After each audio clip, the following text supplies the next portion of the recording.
Hey guys, Dale Schwartz here from Schwartz Perfomance. It's December, time for our December 2019 shop update. I just got back from the PRI show in Indianapolis last week.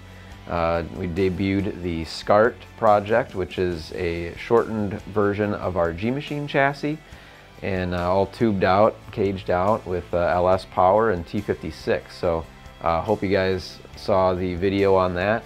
And despite the countless hours that we put in on the SCART project just before its debut, we've progressed a lot on projects out here in the shop. So let's go take a look.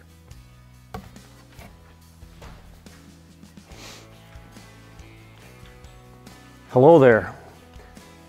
I guess you didn't expect to see me. No, I haven't retired yet. This 54 Studebaker, we've got the motor in there, and we just put the dash and are trying to measure for the vintage air unit. We've got some new old stock fenders coming, and then we'll start building the wide body kit for this thing. I love Studebakers and oddball stuff. This 54 is going to be great. My friend Herschel down in Texas sent us this beautiful 70 AMX, another unusual car. We're putting a G-Machine chassis in here. We don't have one tooled up for the AMC cars. However, we can make any custom G-Machine chassis, so that's what we're doing here. It's basically a modification of our unibody chassis that we've adapted to this 70 AMX. This car is getting the modern 6.4 liter Hemi, which is also known as the 392. So that's 485 horsepower. It should really make this thing fly. Of course, it's getting the big 14-inch brakes and a 6-speed Tremec transmission. We're not doing any paint work on this. We're basically just doing the chassis and powertrain upgrade. It should be awesome. Over here, we've got a new arrival. This thing just arrived this morning, a 48 Ford Woody, and we're doing a custom G-Machine chassis for this, as well as a Coyote swap. This car was a very high quality build done a number of years ago, and it's got your typical small block Chevy and Mustang 2 suspension on the stock chassis. So we've got a G-Machine chassis with our long travel shocks and a supercharged Coyote going in here. This thing is going to be really awesome. We've been building and assembling a lot of chassis lately. Right behind me here, I've got a 70 Trans Am bolt-in chassis. This one features all red suspension components, including the Wilwood 13-inch disc brakes, 6-piston calipers, and the chassis itself is powder coated in a gloss black. So my favorite colors are black and red, so I really like the look of this one. Right over here, I've got a 72 C10 chassis. This one is getting some Rushforth wheels mounted to it as well. This one has our 14-inch bare brake, 6-piston calipers front and back with a full floating rear setup. So this chassis will be complete next week, just in time for Christmas, and then we'll get both of these out next week. So while Willie and Kathy's 67 Barracuda project has been out getting painted, we've been progressing on the chassis assembly. So it's back from powder coat now in a gloss black finish. We've got the bare brakes in transparent blue. They call it their blue ice caliper finish. Looks really nice. It'll look really cool on the dark blue color that the car is getting painted. This chassis is actually the first 67 to 76 Mopar A-body chassis that bolts into the car.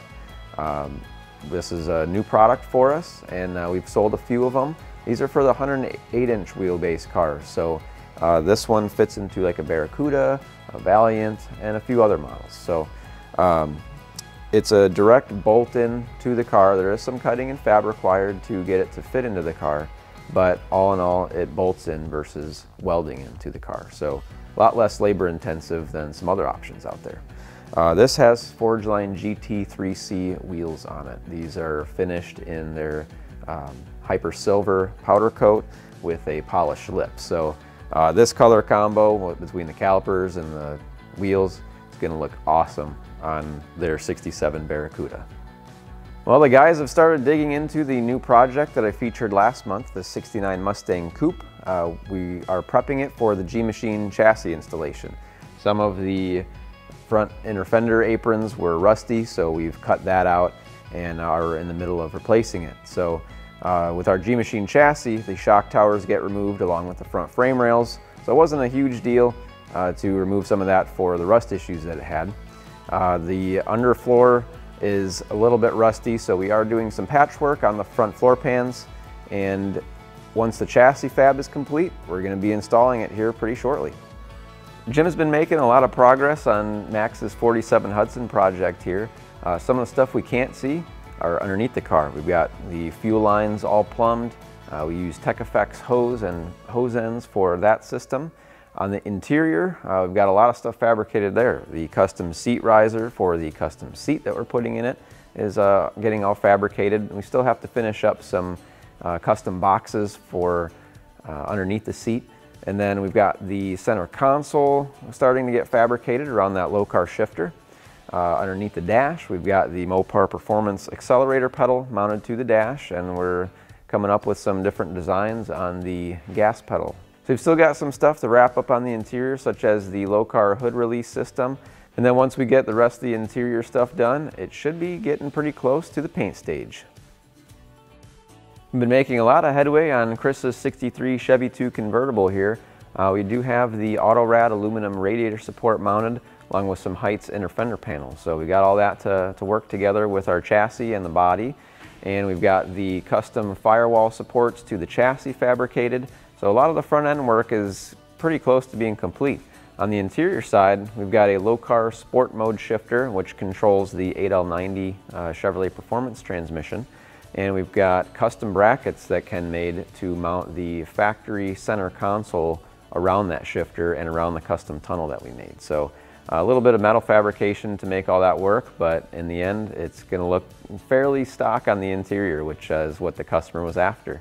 So once we are complete with some of the additional fabrication that we need to do on the interior and some of the pre-assembly, this will be getting blasted apart to get E-coated, and then the final assembly stage before paint will get done at that point. Well, we just got Kimber's 67 Chevelle project back from the blaster, and now we're in the middle of throwing some epoxy primer on it. We've got the whole top side pretty much done, and Ken's working on the bottom side now. So once it's epoxy primed, it'll go into the final bodywork and paint stage, where it'll be painted a nice red color. So we'll be starting on the final bodywork and paint in probably the next month or so. Well guys, that's it for our December 2019 shop update, as well as all of our 2019 shop updates. Thank you so much for watching this entire year. Please subscribe to us and keep updated with next year's videos. We will continue to have these shop updates, which all of you seem to love. And if you haven't checked out the SCART video from PRI, please do so here. There's a link to click on to watch that video. And we will see you guys next year. Have a very safe Merry Christmas and Happy New Year.